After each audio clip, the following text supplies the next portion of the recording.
건강 지키려다 오히려 콩팥 망가뜨리는 꿀과 이것 조합이 3가지만은 절대 피하십시오. 반대로 신장이 살아나는 3가지 황금 조합도 공개합니다. 여러분, 제가 진료실에서 정말 안타까운 분을 만났습니다. 이순덕 할머니라는 분이신데요. 이분은 콩팥 건강에 좋다는 소식을 듣고 매일 아침 꿀물을 드셨어요. 그런데 3개월 뒤 병원에서 혈액 검사를 받았는데 크레아티닌 수치가 오히려 1.5에서 2.1로 뛰어 올랐습니다. 할머니는 제게 이렇게 말씀하셨어요. 선생님, 저 건강해지려고 꿀도 먹고 운동도 하는데 왜 콩팥이 더 나빠졌을까요? 제가 자세히 물어봤더니 문제가 나왔습니다. 할머니는 꿀을 그냥 드신 게 아니었어요. 건강에 좋다고 알려진 어떤 음식들과 함께 드셨는데 그게 바로 독이 된 겁니다. 놀라운 건 이 조합들이 대부분의 어르신들이 건강식이라고 믿고 드시는 것들이라는 점입니다. 여러분, 콩팥이라는 장기는 정말 무서운 특성이 하나 있습니다. 바로 침묵입니다. 콩팥은 기능을 70% 심지어 80%를 잃어도 아무 증상이 없어요. 그래서 침묵의 장기라고 부릅니다. 등이 아프거나 소변에 거품이 보일 때쯤이면 이미 콩팥의 절반 이상이 망가진 상태입니다. 통계를 보면 더 놀랍습니다. 대한신장학회 자료에 따르면 60대 이상 어르신 3명 중 1명이 만성 콩팥병 위험군에 속해 있습니다. 그런데 이 중 본인이 콩팥이 나쁘다는 사실을 아는 사람은 10%도 안 됩니다. 나머지 90%는 모르는 채로 매일 콩팥을 망가뜨리는 음식을 먹고 있는 겁니다. 꿀은 분명 좋은 음식입니다. 180가지가 넘는 효소가 들어있고 항산화 물질도 풍부하죠. 그래서 예로부터 생명수라고 불렀어요. 하지만 여러분, 이 꿀도 잘못 먹으면 독이 됩니다. 특히 콩팥에는 치명적입니다. 왜냐하면 꿀 속에 과당이 간에서 대사될 때 요산이라는 노폐물을 만들어내거든요.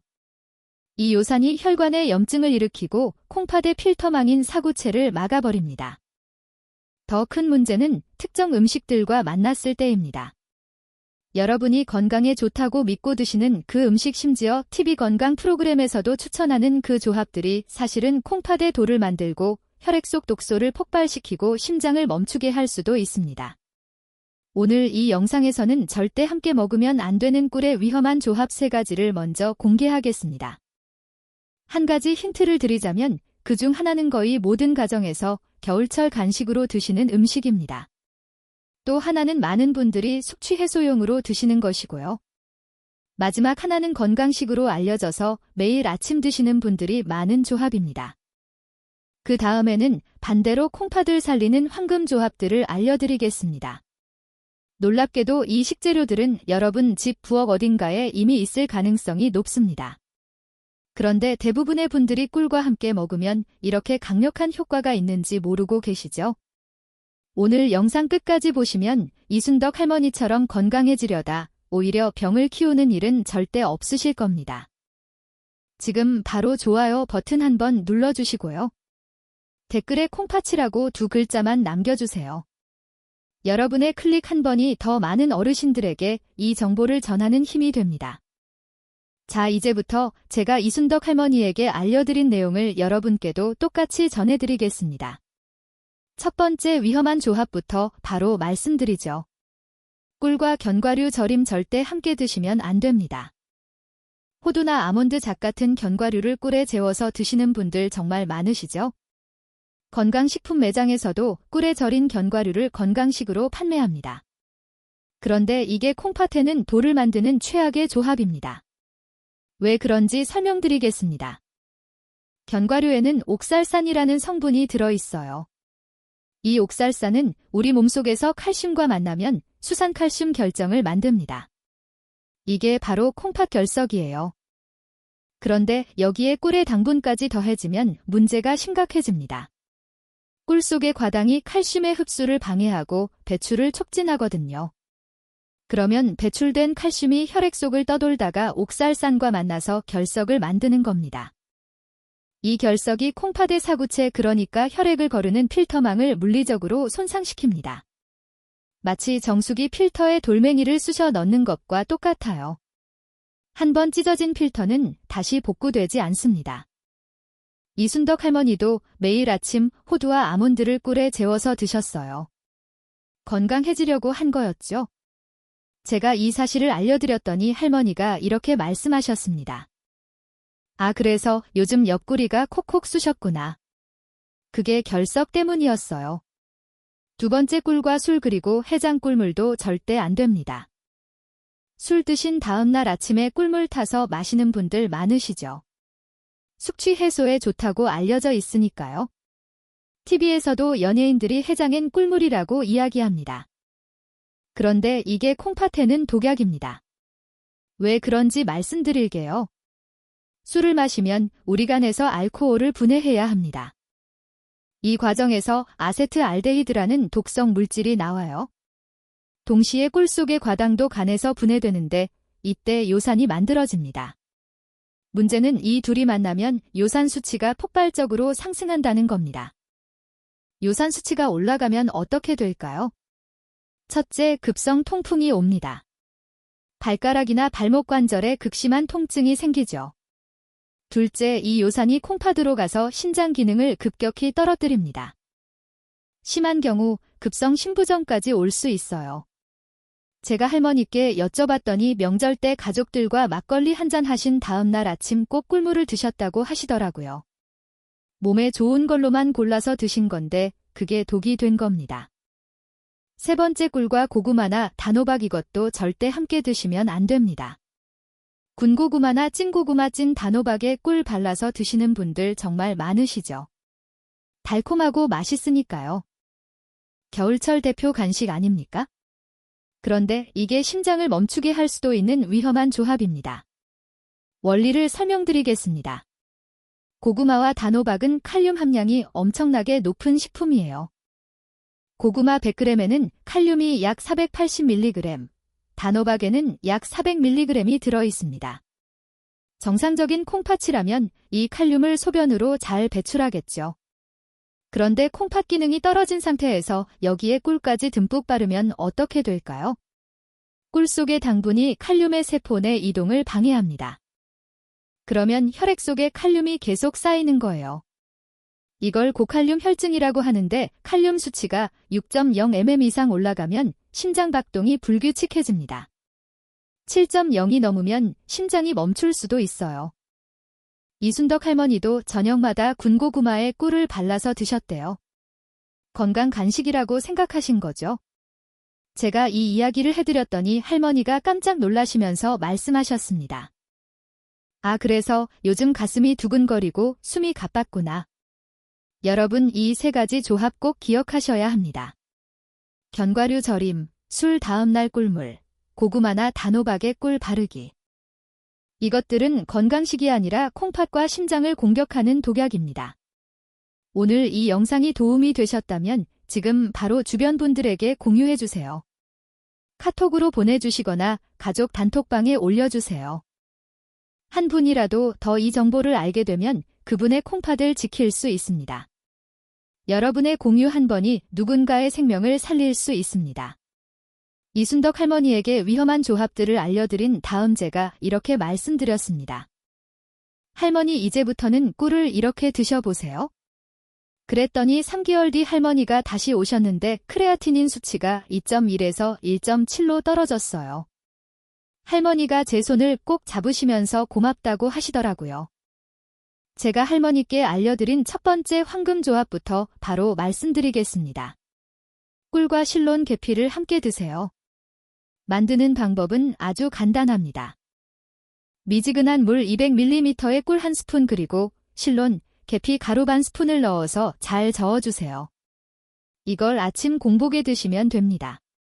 단 물 온도는 반드시 40도 이하여야 합니다. 손가락을 담갔을 때 따뜻하다 싶은 정도면 딱 좋아요. 왜 이 조합이 콩팥에 좋은지 설명드릴게요. 계피에는 시나말데하이드라는 성분이 들어있습니다. 이게 혈관을 확장시켜요. 혈관이 넓어지면 콩팥으로 가는 혈류량이 늘어나겠죠. 그러면 사구체, 그러니까 콩팥의 필터에서 일어나는 염증이 억제됩니다. 실제로 덴마크 코펜하겐 대학 연구팀이 200명을 대상으로 실험했는데 꿀과 계피를 함께 섭취한 그룹은 일주일 만에 76%가 염증 수치가 개선됐다는 결과가 나왔어요. 여기서 중요한 건 실론 계피를 쓰셔야 한다는 겁니다. 시중에 파는 일반 계피 그러니까 카시아 계피는 쿠마린이라는 성분이 많아서 간에 부담을 줄 수 있거든요. 실론 계피는 쿠마린 함량이 거의 없어서 안전합니다. 두 번째 꿀과 생강을 함께 드세요. 생강 3조각 정도를 물 300ml에 넣고 10분 정도 끓여주세요. 불을 끄고 조금 식힌 다음 40도 정도로 온도가 내려가면 꿀 1스푼에서 2스푼을 넣어서 드시면 됩니다. 이건 점심 식후 30분 뒤에 드시는 게 좋아요. 생강에 어떤 성분이 콩팥을 돕는지 말씀드리겠습니다. 생강에는 진저롤이라는 매운 성분이 있어요. 이 진저롤이 혈액 속에 있는 크레아티닌과 비유엔 그러니까 요소질소 수치를 낮춰줍니다. 크레아티닌과 비유엔은 콩팥 기능을 나타내는 대표적인 지표거든요. 이 수치가 낮아진다는 건 콩팥이 노폐물을 더 잘 걸러낸다는 뜻입니다. 게다가 생강은 천연해독 작용을 합니다. 콩팥에 쌓인 독소들을 분해해서 소변으로 배출시켜주는 거죠. 건국대병원 연구팀 자료에 따르면 생강의 항염증 효과와 항산화 효과가 노화와 관련된 퇴행성 질환 예방에 탁월하다고 나와 있습니다. 세 번째 꿀과 사과식초를 함께 드세요. 미지근한 물 200ml에 꿀 1스푼과 사과식초 1스푼을 넣어서 잘 섞어주세요. 이건 저녁 식후에 드시는 게 가장 좋습니다. 공복에 드시면 위에 자극이 될 수 있으니까 꼭 식후에 드셔야 해요. 사과식초가 콩팥을 어떻게 돕는지 알려드릴게요. 우리 몸은 음식을 먹고 대사활동을 하면서 산성 노폐물을 만들어냅니다. 이 산성 노폐물이 쌓이면 콩팥이 이걸 중화시키고 배출하느라 엄청나게 힘을 씁니다. 그런데 사과식초에 들어있는 초산이 이 산성 노폐물을 알칼리로 중화시켜줘요. 그러면 콩팥의 해독 업무가 50% 이상 줄어드는 겁니다. 2021년 BMC 보안의학 저널에 발표된 연구를 보면 사과식초를 꾸준히 섭취한 그룹은 총 콜레스테롤과 나쁜 콜레스테롤 수치가 감소했다고 나와 있어요. 콜레스테롤이 낮아지면 혈관이 깨끗해지고 혈관이 깨끗해지면 콩팥으로 가는 혈액도 깨끗해지겠죠. 자, 이제 가장 중요한 주의사항 말씀드립니다. 꿀을 넣을 때 물 온도는 반드시 40도 이하여야 합니다. 60도 이상 뜨거운 물에 꿀을 타면 꿀 속의 효소가 다 파괴됩니다. 그뿐만 아니라 HMF라는 독성 물질이 만들어져요. 이 HMF는 간과 콩팥에 부담을 주는 물질입니다. 그리고 꿀을 뜰 때는 나무 스푼이나 도자기 스푼을 쓰세요. 금속 스푼을 쓰면 꿀의 효소가 금속과 반응해서 효능이 떨어질 수 있습니다. 옛날 어르신들이 꿀 떠먹을 때 나무 숟가락 쓰신 거 다 이유가 있어요. 이순덕 할머니도 처음엔 뜨거운 물에 꿀을 타서 드셨대요. 그래서 제가 온도 재는 방법을 알려드렸죠. 물을 끓인 다음 5분에서 7분 정도 식히면 딱 40도 정도 됩니다. 손가락 담갔을 때 따뜻한 정도면 적당해요. 여러분, 오늘 제가 알려드린 3가지 황금 조합 꼭 기억하세요. 꿀과 계피, 꿀과 생강꿀과 사과식초, 그리고 반드시 40도 이하의 미지근한 물에 타서 드시고 나무 스푼을 사용하세요. 오늘 영상이 도움이 되셨다면 지금 바로 구독 버튼과 알림 설정 버튼을 꾹 눌러주세요. 구독과 알림 설정을 해두시면 앞으로 제가 올리는 건강 정보를 가장 먼저 받아보실 수 있습니다. 여러분의 건강을 지키는데 꼭 필요한 정보들을 계속 전해드리겠습니다. 이순덕 할머니께 이 3가지 황금 조합을 알려드린 다음 제가 하루 일과표를 만들어 드렸습니다. 할머니가 이걸 냉장고 문에 붙여놓고 매일 실천하셨대요. 그래서 3개월 만에 콩팥 수치가 좋아진 겁니다. 여러분도 이대로만 따라 하시면 됩니다. 아침 6시 기상하자마자 꿀 계피물을 드세요. 일어나서 세수하시고 양치하신 다음 공복 상태에서 미지근한 물 200ml에 꿀 1스푼과 실론, 계피 가루 반 스푼을 타서 천천히 드세요. 이게 콩팥의 하루 시작을 깨우는 신호가 됩니다. 혈관이 확장되면서 콩팥으로 가는 혈류량이 늘어나고 밤사이 쌓인 노폐물을 배출하는 데 도움이 돼요. 이순덕 할머니도 처음엔 아침 공복에 뭘 먹는 게 힘드셨대요. 그런데 일주일 정도 하시니까 익숙해지셨고 2주차부터는 몸이 가벼워지는 게 느껴지셨다고 하세요. 점심 12시 30분 식사 후 30분 뒤에 꿀 생강차를 드세요. 점심 드시고 바로 마시지 마시고 30분 정도 기다렸다가 드세요. 생강 3조각을 미리 끓여서 보온병에 담아두셨다가 40도 정도로 식으면 꿀 1스푼 넣어서 드시면 됩니다. 이게 점심 식사로 들어온 노폐물을 빠르게 분해하는 데 도움을 줍니다. 할머니는 아침에 생강차를 한 번에 많이 끓여서 보온병에 담아두셨대요. 그러면 점심때 편하게 드실 수 있죠. 저녁 7시 저녁 식사 후에 꿀 사과 식초물을 드세요. 저녁 드시고 나서 미지근한 물 200ml에 꿀 1스푼과 사과 식초 1스푼을 섞어서 드세요. 이건 하루 동안 쌓인 산성 노폐물을 중화시켜서 콩팥의 부담을 덜어줍니다. 잠자기 2시간 전에 드시는 게 좋아요. 할머니는 저녁 식사 후 설거지 다 하시고 나서 소파에 앉아 TV 보시면서 천천히 드셨대요. 자, 이제 여러분이 가장 궁금해하실 질문들에 답변 드리겠습니다. 첫 번째 질문, 꿀을 하루에 얼마나 먹어야 하나요? 하루 총 3스푼에서 4스푼이 적당합니다. 아침에 1스푼, 점심에 1스푼에서 2스푼, 저녁에 1스푼 이렇게 드시면 돼요. 이것보다 많이 드시면 오히려 과당 섭취가 과해져서 콩팥에 부담이 될 수 있습니다. 당뇨가 있으신 분들은 하루 2스푼 이하로 제한하세요. 그리고 혈당을 자주 체크하시면서 드셔야 합니다. 만약 혈당이 올라간다 싶으면 꿀의 양을 줄이시거나 의사 선생님과 상담하세요. 두 번째 질문, 커피 직후에 꿀물을 마셔도 되나요? 안 됩니다. 커피에는 카페인이 들어있죠. 카페인은 이뇨작용을 강하게 일으킵니다. 소변이 많이 나오면 콩팥이 그만큼 일을 많이 하는 거예요. 여기에 꿀의 과당까지 더해지면 콩팥이 지쳐버립니다. 커피를 드셨다면 최소 1시간 이상 시간을 두고 꿀물을 드세요. 아니면 아예 커피는 오전에만 드시고 꿀물은 오후나 저녁에 드시는 게 좋습니다. 이순덕 할머니도 커피를 워낙 좋아하셔서 고민이 많으셨어요. 그래서 제가 이렇게 말씀드렸죠. 할머니 오전 10시에 커피 한 잔 드시고 점심식 후에는 꿀 생강차로 바꿔보세요. 할머니가 그렇게 하셨는데 2주 만에 익숙해지셨대요. 세 번째 질문, 카시아 계피와 실론 계피 어떤 것을 써야 하나요? 반드시 실론 계피를 쓰셔야 합니다. 시중에 파는 대부분의 계피는 카시아 계피예요. 이건 쿠마린이라는 성분이 많이 들어있어서 간에 부담을 줄 수 있습니다. 특히 매일 꾸준히 드시는 경우라면 간 수치가 올라갈 위험이 있어요. 실론 계피는 쿠마린 함량이 거의 없습니다. 조금 비싸긴 하지만 건강을 생각하면 실론 계피를 쓰시는 게 맞아요. 온라인이나 건강식품 매장에서 실론 계피라고 검색하시면 쉽게 구할 수 있습니다. 구별하는 방법도 알려드릴게요. 실론 계피는 색이 밝은 갈색이고 향이 부드러워요. 카시아 계피는 색이 진한 갈색이고 향이 강합니다. 포장지에 실론 계피 또는 실론 시나몬이라고 표기되어 있는지 꼭 확인하세요. 여러분, 오늘 제가 알려드린 하루 일과표 꼭 실천해보세요. 아침에 꿀계피물, 점심 후 꿀생강차, 저녁 후 꿀사과 식초물, 이 3가지만 3개월 꾸준히 하시면 콩팥 수치가 분명히 좋아집니다. 지금 바로 댓글에 실천이라고 2글자만 남겨주세요. 아니면 시작 또는 숫자 1이라도 좋습니다. 여러분의 댓글 하나하나가 다른 분들에게 용기가 됩니다. 그리고 먼저 댓글 남기신 분들끼리 서로 응원해 주시면 더 좋아요. 오늘부터 함께 시작하셨어요.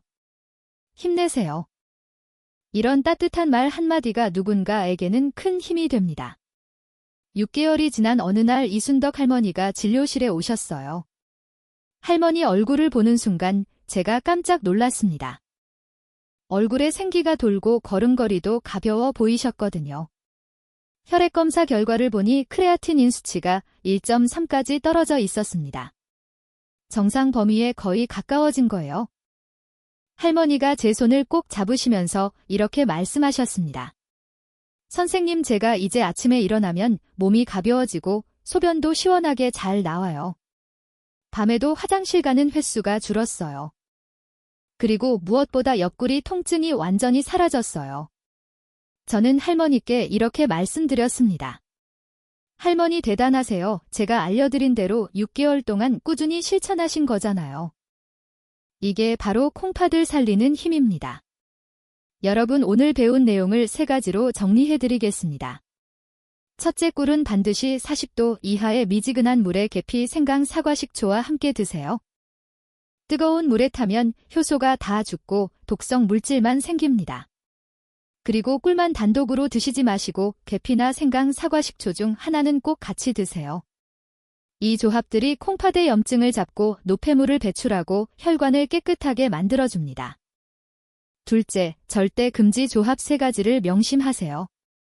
꿀과 견과류, 절임꿀과 술 또는 해장 꿀물꿀과 고구마나 단호박, 이 3가지는 건강식처럼 보이지만 콩팥에는 돌을 만들고 요산을 폭발시키고 심장을 위협하는 위험한 조합들입니다.